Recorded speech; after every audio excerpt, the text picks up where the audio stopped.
what is the common entry roles? Is a master degree is worth it? Which certification are best in the industries? No, I think only skills are required, and degree doesn't have any value.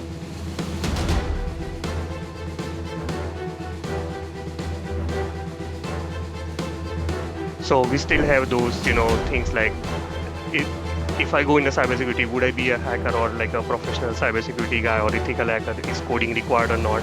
A lot of people have this recent question about, AI is going to take over job, how it's going to affect us and all.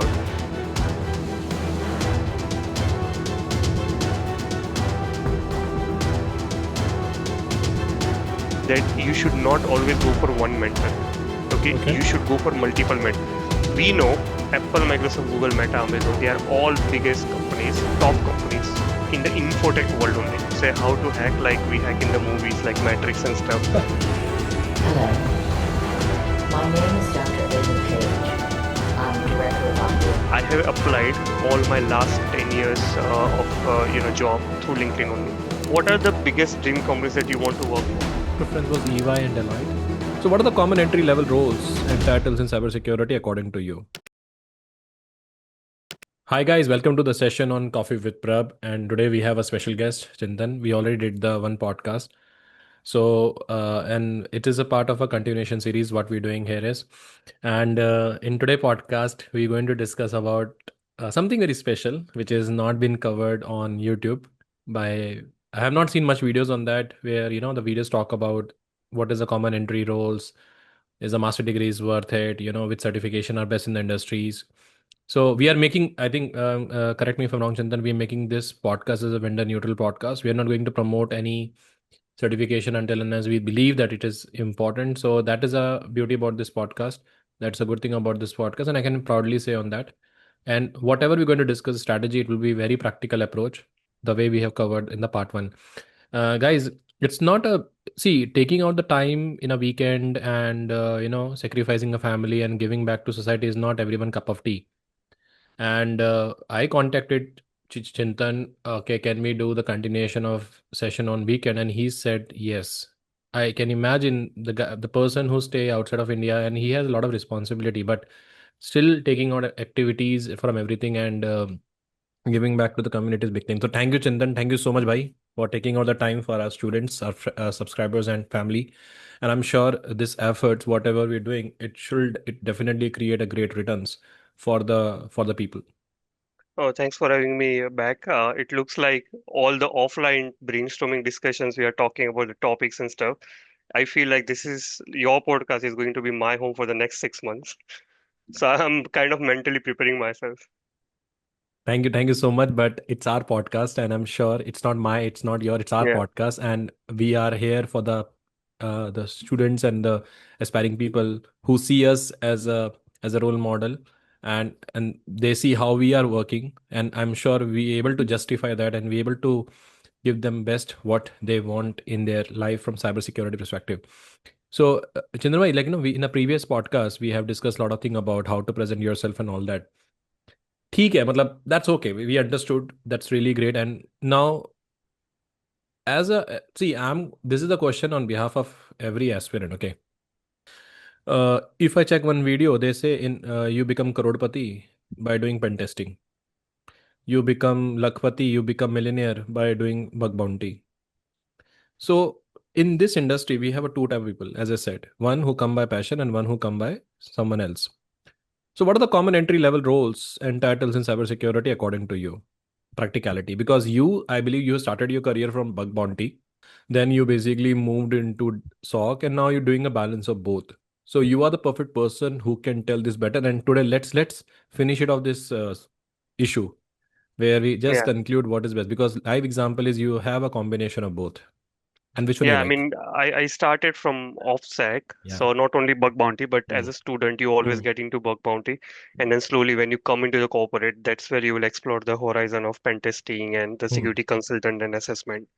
And then slowly, I've moved into, defensive part. Um, if I think in order to answer that, I have to take a step back. When we talk about the entry level roles, those entry level roles are dependent on the which particular discipline you are selecting. And when I mention the discipline, which means let's say within the cybersecurity, cybersecurity is an industry. I call threat intelligence is a one discipline, SOC is another discipline, and then offensive security is another discipline and stuff, right? So we have to know all the disciplines. So I think last time we discussed that how can we find a CISO mind map, all the different disciplines and subdomains, and then for each and every subdomain or discipline, you have an entry level roles, intermediate, and expert. So for example, SOC, you have a SOC level 1, level 2, level Hmm. 3, and there are prerequisites already on the internet. Hmm. For pen tester, you are starting as a associate consultant or analyst or engineer. So here is the thing: these titles remain same in the industry: analyst, consultant, and engineer. Hmm. So you always start with an analyst or an engineer. Okay, analyst is mostly used for the consulting firms, where engineer is mostly used for the product base. I think once you complete your analyst part, then you become a consultant. So only difference between the analyst and consultant is you are now directly reporting to client queries and stuff. Hmm. So for the SOC, you start with L1, L2, L3 analysis, and there are different job responsibilities for that. For pen tester, there is a different job responsibilities and stuff. So I have prepared kind of a one pager, kind of a table which tells you what all disciplines are there and what are the entry levels. So let me share.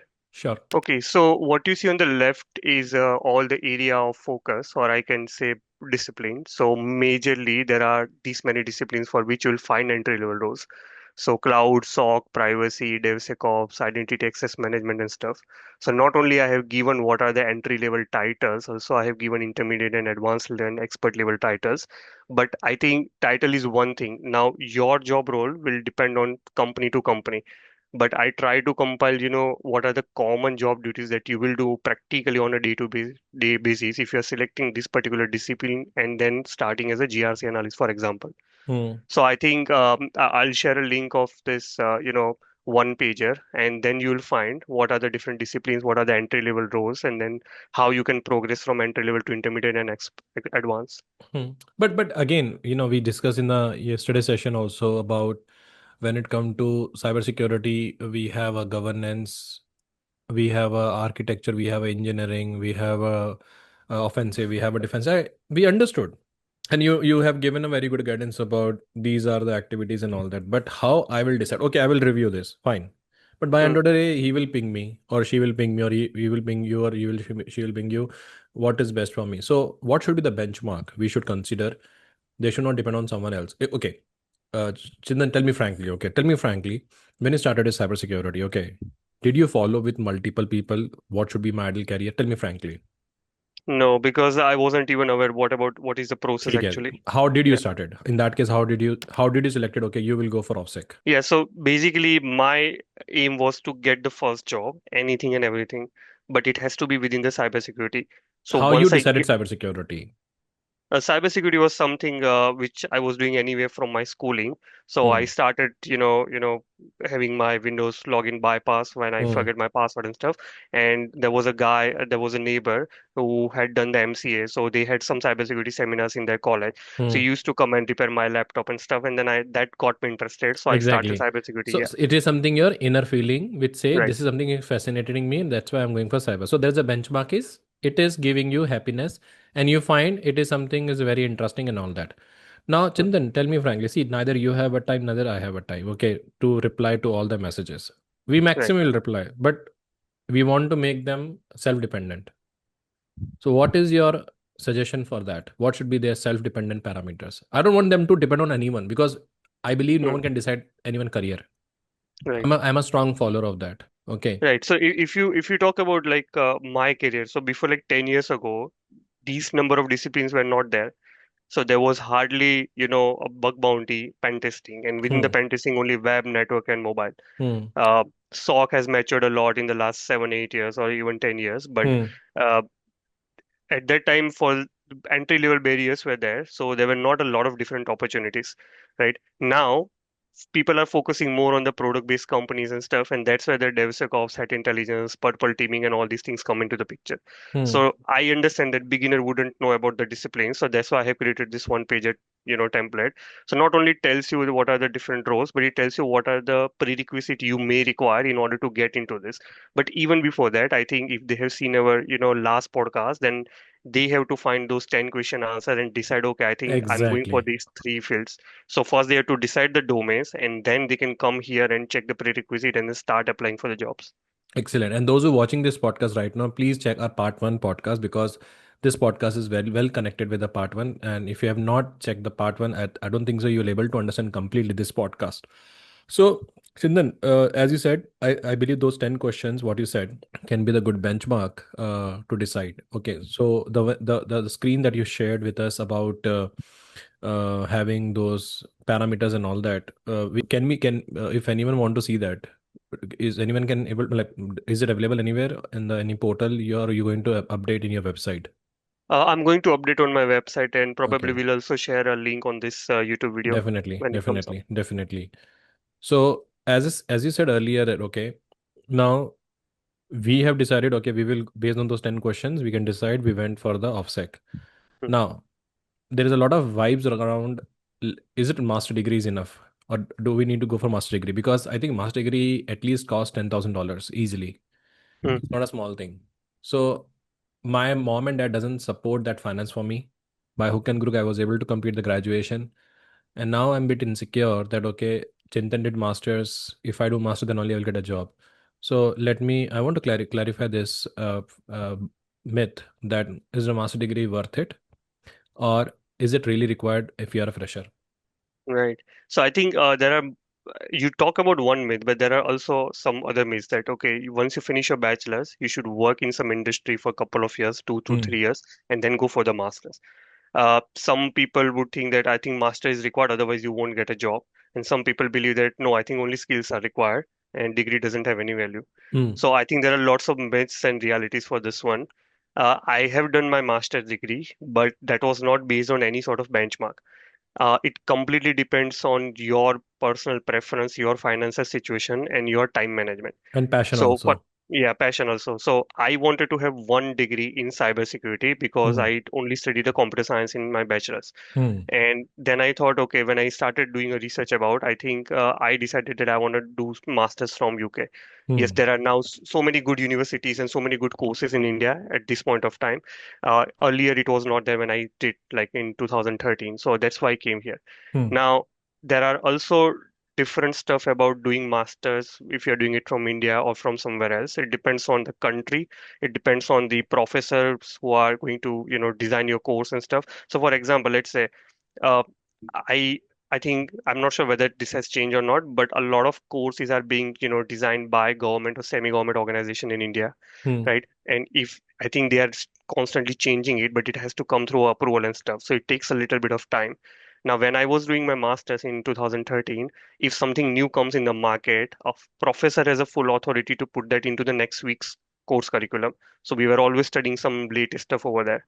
So I did that, but okay, so here is the thing. It You have to check your priorities, whether you have got a finance, whether you have got a time, or whether you want to do it or not, and then you can decide for that. Okay. Now there are no benchmark or no data whether if you got a master degree, you will get a job 100%, or whether you got a master degree, you will get a high paying job 100%. Mm. Okay.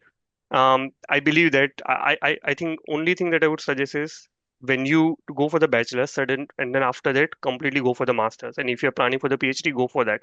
If you're in an education mode, okay, complete the education entirely. Don't come and do the job for 2 years and then decide to do a master's, because Mm. then you will have a professional gap in your career. And I believe that after 2 years, if you do a master's for 2 years, okay, instead of that, if you continue working in a corporate, you would have a total 4 years of experience. Agree. So I think, yeah, I think that's the key. And I think this is the same thing I think I have also shared over here. So I now I call it a God guide. So anything which, we are talking about a common topic, we can come here. So for example, if I search for master, so I have explained all the same myths and realities here. And I have also explained what are the advantages of doing master, disadvantages, but that disadvantage and advantage can work from person to person depending upon their situation. I think this is the checklist that one should follow. If you are Mm. doing masters outside of India, I'm not worried about the course, curriculum or professor or something. First thing that I'm worrying about is the post-study work visa options, because I'm going there, and as you mentioned, like $10,000. I want to work in that area. I want to gain some practical experience from that country because that would be slightly different compared to India. So I want to gain that experience. So you always check for the post-study, visa, work opportunities, option and stuff. If that's easy, then go for that country. Okay. Hmm. And then you check about the course content, university rank, and which are all the standard checklists we are talking about for the master's degree. Okay, that's a really good thing. It's a very good thing. So I think that is the and how to identify like this is the fake university. Yeah, so I think for each country, they have a specific, organizations who are ranking the university, and there are some websites who are doing the global ranking for the university. Hmm. So you will quickly identify what is the rank for that university. And I would suggest go for the university, not for the colleges, because colleges are very small compared to universities, and sometimes colleges are dummy as well. But Hmm. universities are always, fresh and stuff. So I mean, you look at the number of years there have been, number of YouTube channel, number of research paper they have published, also the professors, LinkedIn profile or what research paper they have published and stuff. So I Hmm. think ranking is fine. I think for UK there are certain website who would provide you the ranking for the university. Excellent. That's really great. It's a really very good pointer that you have shared. So more of the story is that but in India is do you think so that having a master is mandatory to get a good Uh, job? I don't think so personally because Hmm. nowadays we see a lot of people coming into cybersecurity even if they're coming from the commerce or arts background and they know how to use a computer well and they are studying bug bounty, they are earning bug bounty even from the 8 and 10 standard. So degree probably is not required at this point of time and skills are Hmm. more valued. Hmm. Um, but I thought that in my journey, I'll anyway work for the corporate in my later part of the world. Okay. So why not to go for masters? Because it only cost me 1 or 2 years. Okay. Hmm. And situations obviously change all the time. So at that time, there was no requirement. Even today, there is no requirement. Imagine a lot of skillful people are coming and companies are finding hard to eliminate people, right? Now Hmm. they all have skills, but they just want to add one layer of protection that, okay, we are only accepting people with a certain degree. In that case, it would be helpful. But Hmm. I'm not sure whether that will come in the future or not. So it depends. Oh, that's really great. So my question, the next question is that I think that is a very important question. Everyone want the answer of that. What challenge should sorry, how do you find and make the most out of internship? One is that how to get internship, how to find internship, and how we can make it best out of internship. Right. I think the way I look at the internship and the company experience is the same thing. One thing that I have followed in my career is when we are beginner we are always taking we are when we are beginner we are always taking and thinking about the technical expertise. Okay, I learned xyz number of tools and I did these things. Okay, now there is so much outside of the technical environment which you need to learn. So for example, if I work in a corporate, I would focus more on the commercial tools rather than open source tools and free tools. Okay. Okay, if I'm doing a pen testing internship in some company, let's say as a beginner, okay, I don't want to learn Nmap and Burp Suite and some stuff. Why? Because there are plenty of videos on the YouTube. Hmm. But yes, if they are having a Rapid 7 or they are having a Qualys or Tenable or they are having some, AI-based threat intel tool or something, okay, I want to learn that because I cannot purchase that 5-digit dollar tool at my home personally, True. and there would be very limited videos outside that. So learn for the commercial tools and how are they, implementing those commercial tools is important. In any company, whether it's internship or a big company, there are only three things: people, process, and technology. Hmm. Okay. So technology is all about the tools and tech and stuff. People is all about how people are treating you, how are they managing the people, Hmm. what are everyone's trait, whether some people are persuasive, some people are having a more discipline and stuff. So you also learn the corporate politics and corporate stuff over there. Hmm. Okay, and process is all about the documentation and the governance. So what all processes they follow in pen testing compared to xyz other companies, how are they collecting the document, storing the document, how are they making the synergy. So I think these are all the stuff they should learn outside of the tech part. And that's where it gets interesting because no one would have that visibility as a beginner that I can also learn these things even if I'm not learning the technical part. So you can Hmm. still learn the documentation, communication, how they talk with client, how they manage the client, how they retain the client. So these are the important stuff they should take out of the internship. That's great. And any other parameter you need to we have to check? Yeah, so again, let me share my screen. So I have added this question on the same block which we discussed. So these are the do's and don'ts in terms of how you can take out the most from the internship. So understand the company type, whether you are in a big four consulting or product-based companies.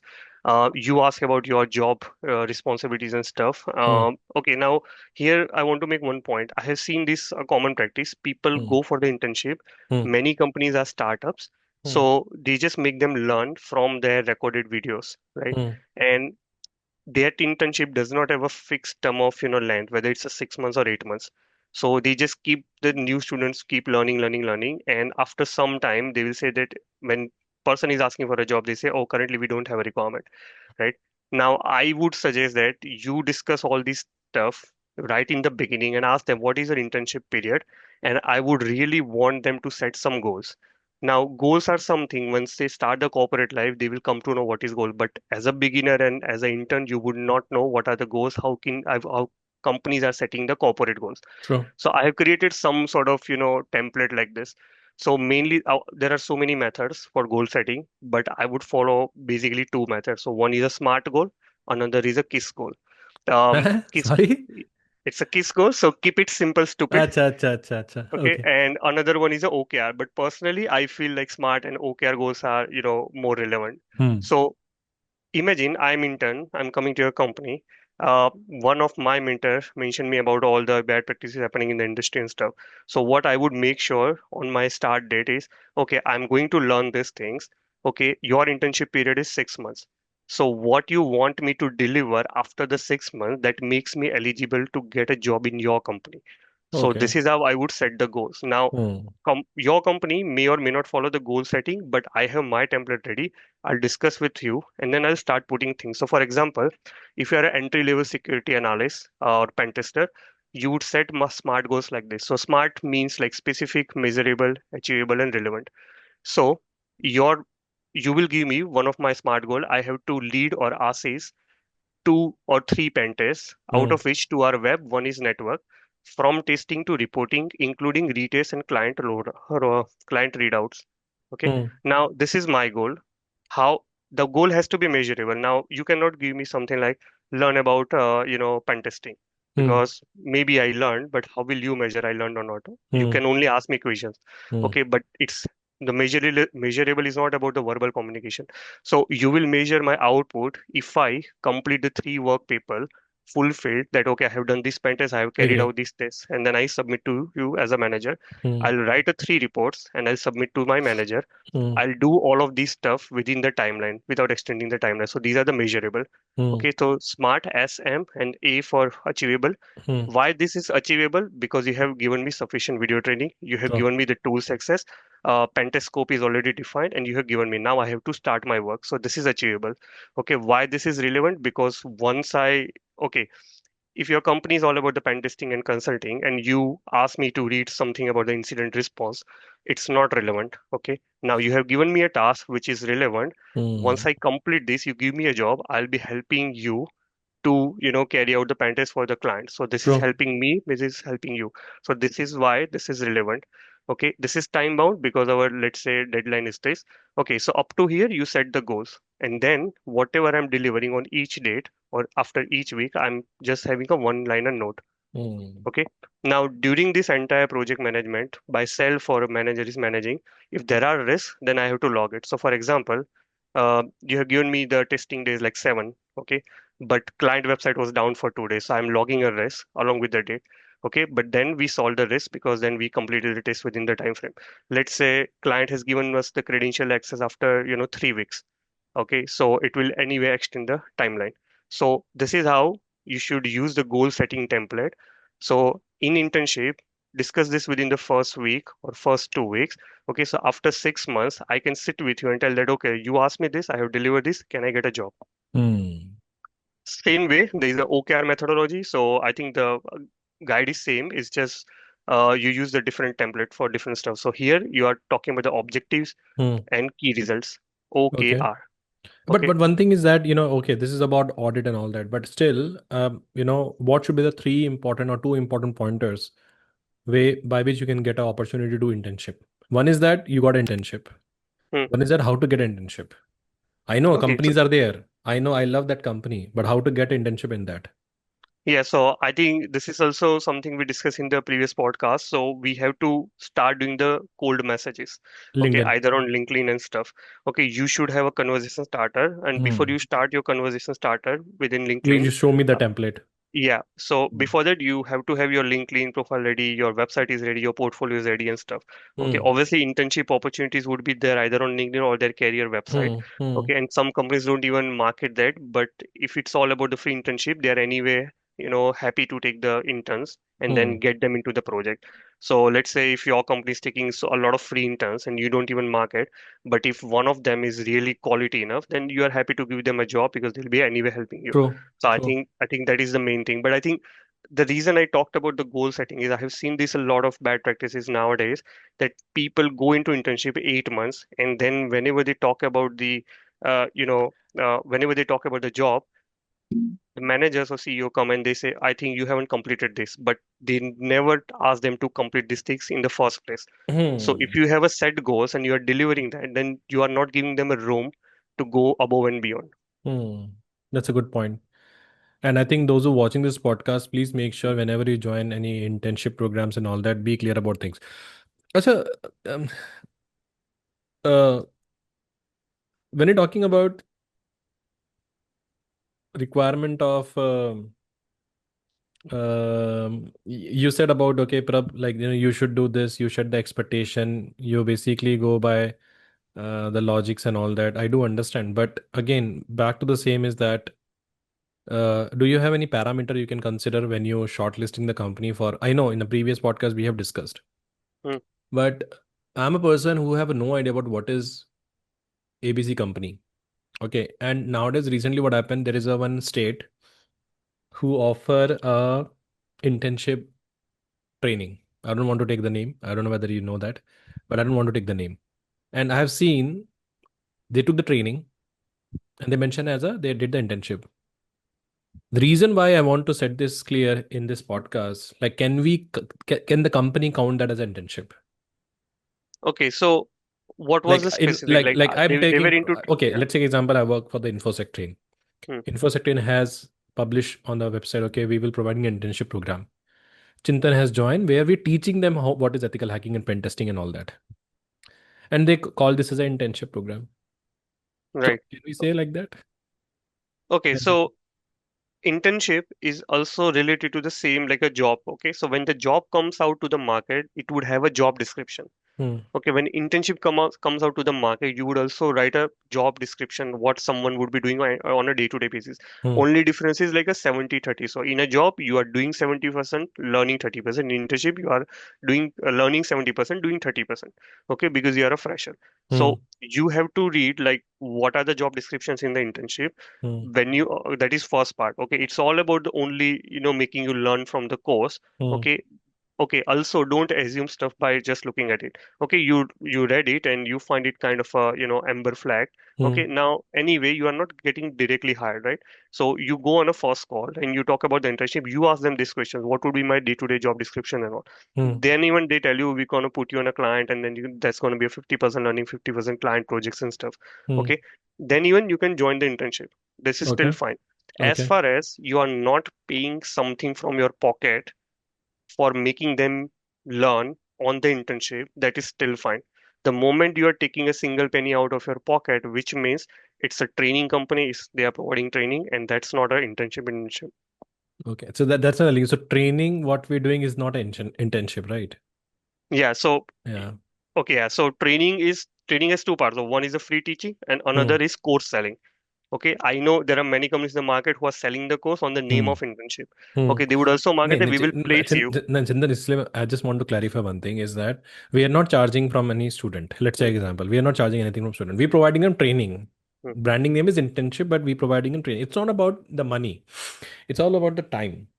So my question is that can we count that as an internship?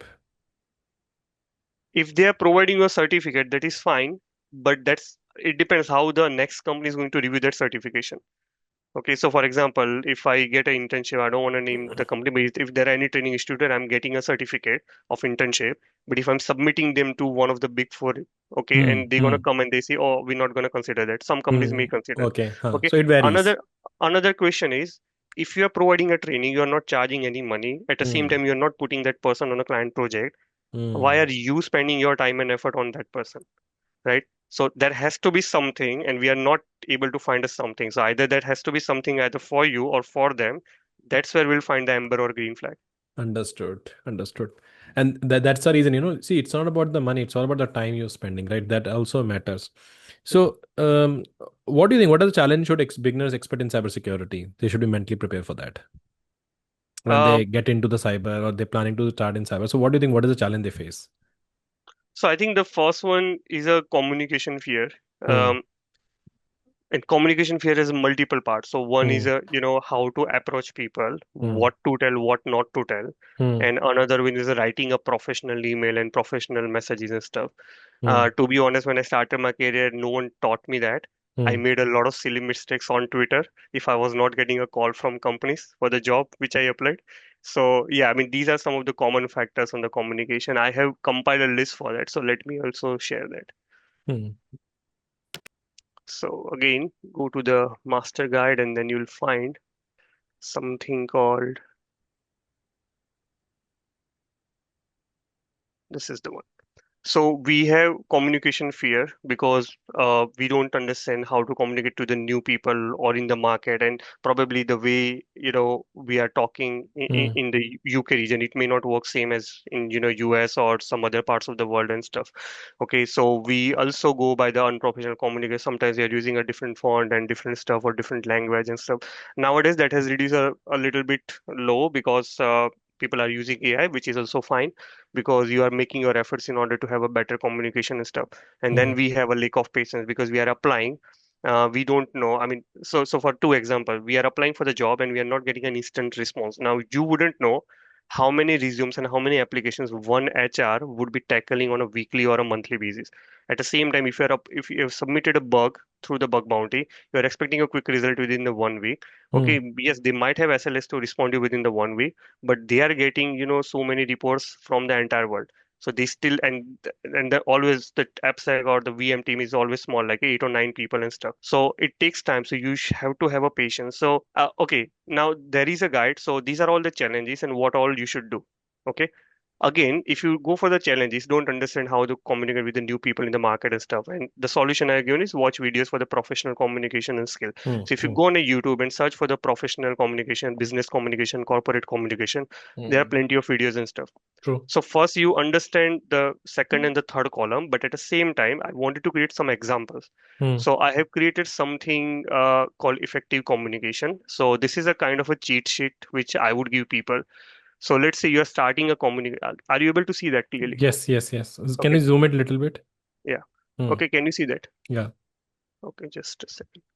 Right. So you're starting a professional communication and you should avoid these things. Okay. So I have given examples. Like, let's say if you're asking for a report or some, job application update, you can send it tonight, can't you? Right. So Yeah. that is the thing that you have to avoid. But what are something that you could use? That could you send it by 5 p.m. if possible, please? Hmm. Okay. So avoid these things, and there are some quick scripts and start, conversation starter along with the example and stuff.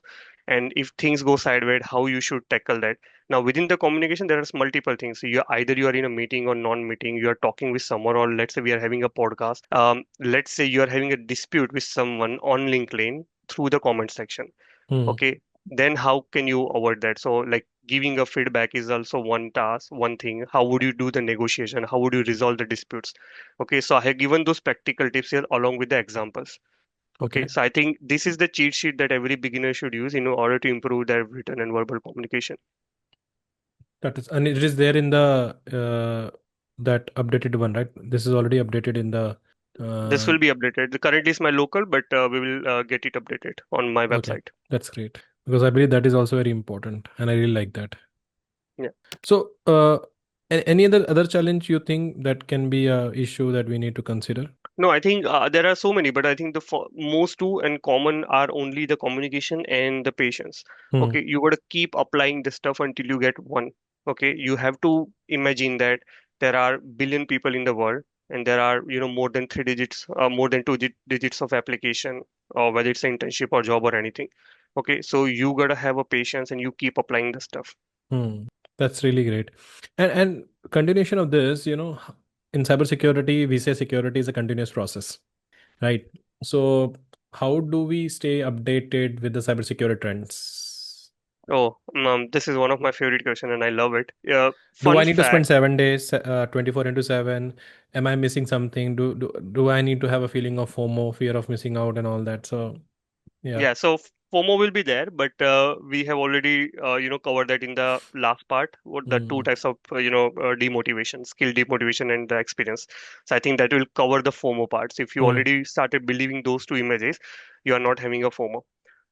Before answering this, a fun fact: I got married in 2019, and uh, while we were discussing and before finalizing that, yes, I think we are going to be the life partner, I put one condition, two conditions to my wife. Okay, I'm gonna have 4 hours of weekly reading. Okay, you can decide a time, and then I can learn on that time, and then I'm gonna have a 2 hours of sports. If you can't comply to this request, okay, I think we are not a good partner. And she was mad at me, but eventually she agreed, and then we got married. And then I had to explain, and so she's coming from a dentistry background, and when she came and then she saw my corporate life, what all we do and how we have to keep ourselves up to date on the day-to-day basis, then she realized why 4 hours of weekly reading was required. So Yeah. I'm still following that. But yeah, I think this is one of my favorite questions. So um, it depends how much time you're getting and what are family and other responsibilities you have. So you need Hmm. to take out a time either on a Hmm. weekly basis or on a monthly basis. Hmm. So what I'm going to share, what is my weekly plan Hmm. based on my areas of domain, and then I'm Hmm. going to share what are my resources. I think that will give you more idea. So let me share my screen. Okay, so this is my weekly plan. Can you see that? Yes. Okay, so what I do, so initially when I started, I was only into pen testing, security consultant part, but now I have moved from the offensive to defensive, but I still can do pen testing and stuff, so I don't want to forget that. So this is how I have, created my weekly plan. On a Monday, I do 1.5 hour of, SIEM engineering and detection reading, but my primary task would be, building one detection and stuff, and this is the expected output. Now, expected output is something, it's still my local, but I want to make a post out of it because I'm doing stuff, I'm learning it. Want to share it so that the world can know, but at the same time, my marketing can also be done, right? Hmm. So this is my weekly schedule. So on Tuesday, I read about the threat intelligence, and this is what I do. Wednesday vulnerability management, pen test, ops study, and stuff. So imagine tomorrow, in future, I'm going for the head of security or CISO position. I would slightly change this to the security leadership, governance, and communication and budgeting and finance part. So this has to be continuously updated. So this is how I read on a week to week basis. Now you might have a question that what are the sources? How would I know that where all I can go? Okay, there are so many stuff on the internet. You can follow the hashtag, you can follow the top 50 cybersecurity people, top 50 cybersecurity person. There are official government advisories, certain advisories, experts coming in the market and stuff. It would be hard for anyone to compile that list, but you don't have to worry because I have already done that, and this is something I've been following from last 6 years. Hmm. So I have the list, but that's not something I'm following on a day-to-day basis. But out of which I'm creating my customized plan, and this is something I'm following on a week-to-week basis. So this is the weekly learning resources. Uh, you might be a little overwhelmed, but let me explain this. So you can filter this entire part into two parts, Hmm. whether you got a time on a day-to-day basis, weekly basis, quarterly or monthly. So you can select that. So for example, if I'm selecting monthly, I have these four parts. Wow. Okay, or let's say you are not worried about the time, but first you want to know what areas you can master. So let's say these are the stuff: academic and conferences, attack surface and leaks, and cloud and hashtag. There are intelligence platform, there are media, newsletter, official advisories and stuff. Hmm. Okay, for each and every of them, what all you will get, what are the specific examples, and let's say if you decide to learn from this source, Hmm. can you do it manual or can you do it automation? Hmm. So I have a couple of my sets which are taking the vulnerability data from multiple stuff and then using my local AI, which tells me on a weekly basis that okay, I have seen these three CVs in the market which are very hot. for this week because a lot of people are discussing about that. So at True. some point of time, you have to make some automation, otherwise you won't be able to cover anything and everything. So I think this is something I'll share with you so people can know about the vulnerabilities, exploit, official advisories, threat intel research and stuff. And there are also some stuff about, let's say, if you are into Reddit, then you can go for this Reddit. If you are into hashtag, then you can give it these hashtag on Twitter, this hashtag on LinkedIn, and then get a daily resources and stuff. One thing that I've been doing from last 6 years is you go to any website, you like the content, find the newsletter or RSS feed. Hmm. Not every time they would have a newsletter, but they might have at least RSS, and you can convert the RSS into the newsletter. The Okay. reason I do that because I don't have a time to go to each and every website. Also, I cannot remember even if I bookmark it. So if I'm subscribing to the RSS newsletter, everything comes into the single pane of glass, which is my email ID. And True. that is something I keep reading it. Even if I forget, I know that these are unread emails. So I Hmm. think those are the practical tips I would give in order to stay up to date in the market. That's great. And is it publicly available or it is your internal stuff? So my internal stuff was the another one which I was following, but I think I have already shown you. But this Hmm. this is not publicly available, but I'm happy to share this because So this in has future, if you're nothing. planning Yeah, to bring that on your that portal, yeah, we'll do that, and we'll also share link here in the YouTube. great. Then it's great. Over continue to the question is, as you said, you have some timetable you have created and all that, and the table you have seen is great. And this is the last question. Okay, I'm sorry, I'm asking too many questions. That's fine. What are the top interview questions asked to a fresher when they go for cybersecurity jobs, Okay. and how Very to answer tricky. them? Yeah, very tricky to predict it. Predict Hmm. it. Hmm. We need to know the factors. Okay, so there are 4 or 5 big factors which Hmm. plays a different role, and that is the reason that we cannot predict the questions these days. Okay, previously it was fine if you go for like a pen testing role or web application security tester role before like 10, 15 years ago, most likely you will be asked for the XSS, SQL injection and stuff, business logic and stuff. Nowadays is very hard to predict. I'll tell you why. First of all, understand it's a consulting firm. So this is your first factor. Understand it's a consulting firm or product based firm. Okay, Okay. if it's a consulting firm, most likely your role is doing a pen testing for the different clients, so you should know about the vulnerabilities and stuff. But if you're applying for the application security tester role and you're working in a product based company, you have to also know slightly more apart from testing, which is threat modeling, DevSecOps, code review and stuff. Okay, now this is the first factor. Second factor, you always look at the job description, because people create job descriptions. When you comply to that job description, those are the mainly 60 to 70% stuff you would be doing on a company on a day-to-day basis. So Hmm. questions cannot come out of that.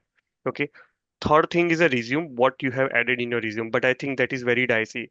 If I have added a lot of stuff on my resume, no one is going to ask me based on my resume. They just want to ask what I'm capable of doing on their day-to-day basis. Will they ask what is IP address? Depends which I cannot, I mean, If you are a manager, you're going to hire a candidate, will you ask him what is IP address? no, but I do have, okay, so I have an interview in a way that I have 20% stupid questions, Hmm. and then a couple of them are, more of them are scenario based, and couple of them are technical. Uh, So in uh, the stupid ones, I uh-huh. asked that, okay, if you open www.facebook.com in Uh, browser, uh. what happens technically in the background? So you tell me your journey from your local machine browser to the server. So I keep asking some of these stuff. But yeah, and the last factor which I forgot is the hiring manager's own capability, then the knowledge and stuff.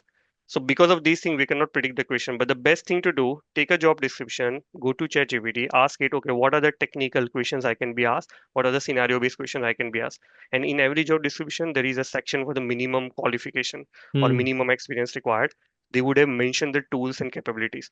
So if they mention a call is tenable, or let's say recorded future, a threat intel tool or something, Hmm. probably better to go and watch their commercial videos on their YouTube channel. So I think that would be my tip. So I want to just continue the same question. I'm sorry, I just hijacked that the session. With continuation of that, what are the top 10 topics you should prepare as a fresher when they go for cybersecurity interview? I They will definitely going to ask these at least. होता है ना, there will be some probability of asking these some of the topics. uh, Probably the most common question you will get is introduce yourself. I Okay, know it's fine. I know it's a silly one, but Hmm. yes, that's your area.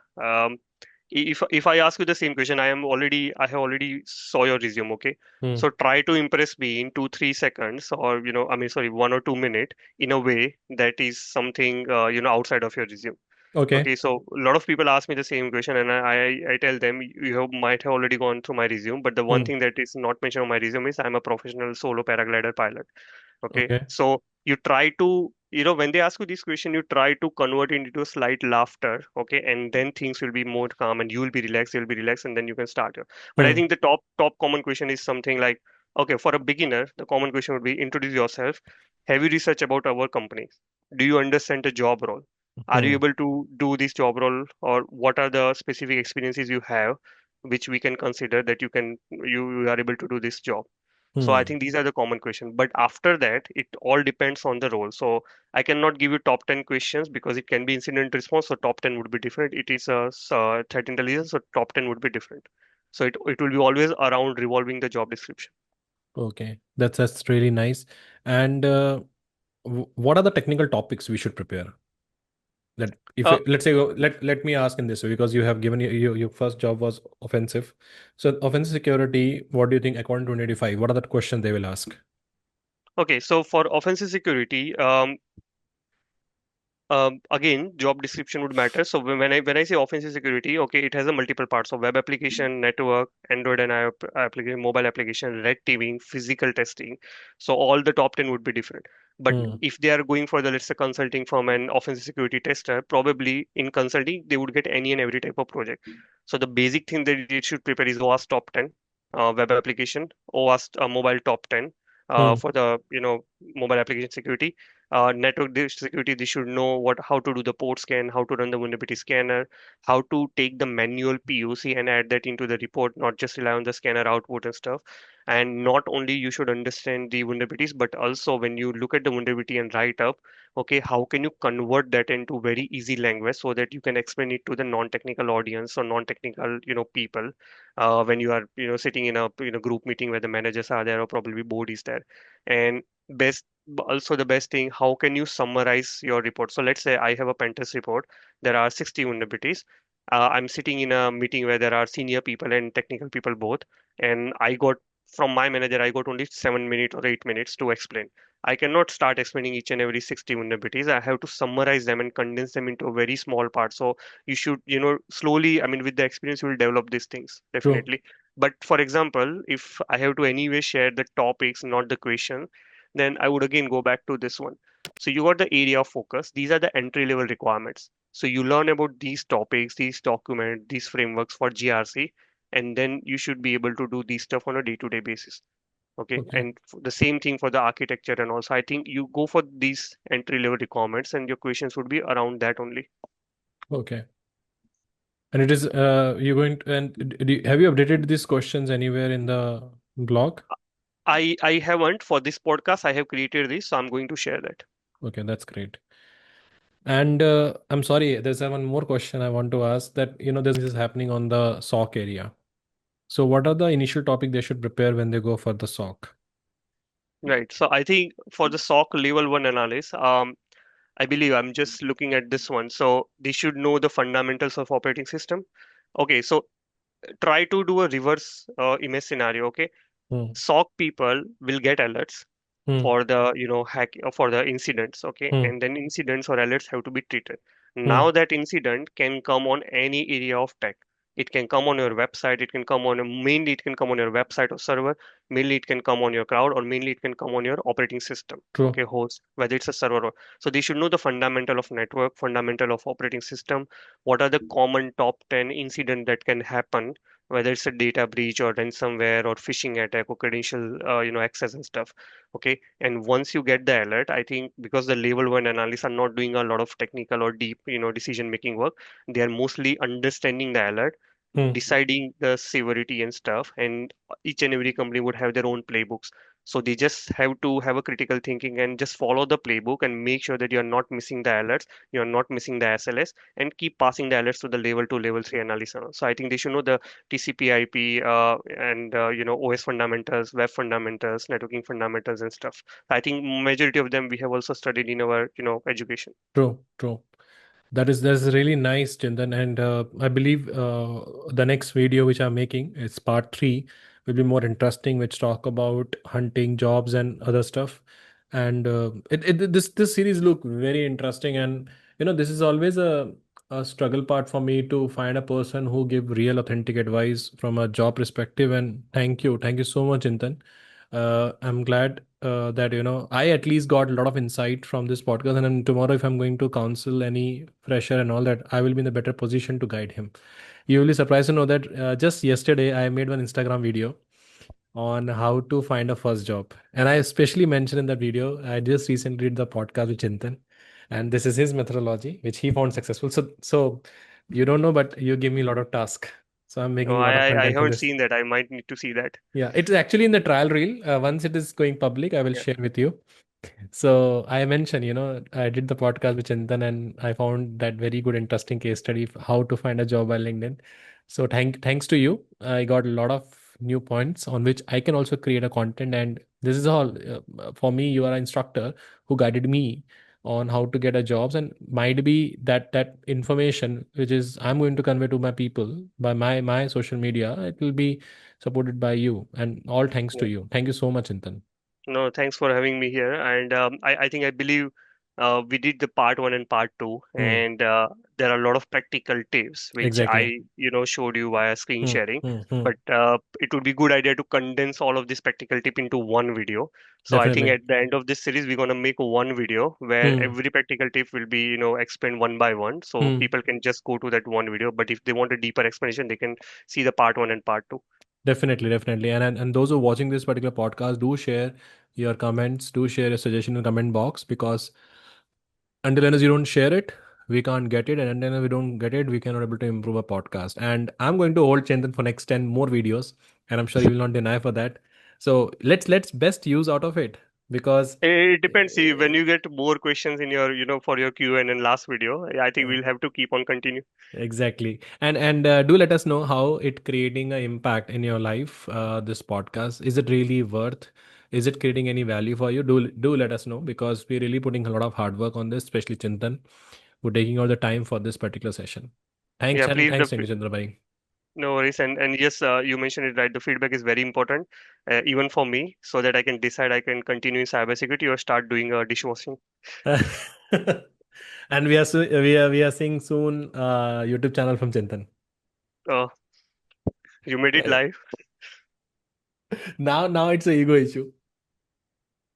Yeah. Okay. Cool. Definitely think about that. Now, if this guy bring YouTube, I'm sure it will be a worth, because he do a lot of stuff on offensive and defensive, and you can see his blog, you can see a lot of hard work what he put, and I'm sure it's going to be rocket. Thanks, Chintan bhai. Thank you so much for taking out the time. So this is all from our side, team. Do let us know how do you find this podcast, and if you're new to the channel, do subscribe to channel and click on the bell icon to make sure you should not miss the future videos on a similar topic. And I'm also attaching a Chintan profile, LinkedIn profile, and along with that blog what he has. So if you have any questions, you can refer that particular URL, and after that, if you have a doubt, you can reach out to Chintan directly, and I'm sure he's going to help you with the right advice without any vendor specific guidance. Thank you so much.